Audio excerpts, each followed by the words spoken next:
الطفل للاسف. انا اعرف حاله يعني بدون يعني تطرق، هي يعني انفصلوا والولد لسه صغير، هي راحت اتجوزت وعاشت حياتها، والولد يعني ما متشحطط ما بينها وما بين بيت مامتها وما بيت باباه.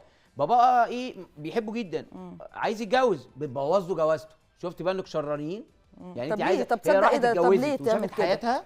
والله حاجه مستفزه جدا. لا بس دي انانيه والولد جدا نفسيته اتحطمت، والولد يعني الولد ده عين فص عين باباه، يعني الولد باباه بيحبه جدا. ابتدى الولد يقول لي انفعالاته بقت مش طبيعيه، ان الولد ابتدى يعض باباه، بيعضه عض ده بقى عنيف بجد، يقول وهو بيحب باباه جدا. يعني بصي ظهرت انه حتى جه على اللي بيحبه.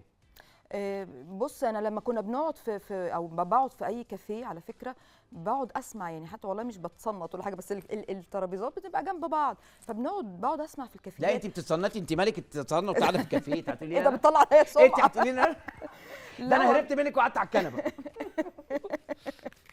لا يعني بجد لما ببقى قاعده في الكافيهات ببقى سامعه معظم شكوى او القعدات كلها عن دي متطلقه وده متطلق، طب وده مش عارف يعمل ايه ودي مش عارفه تعمل ايه.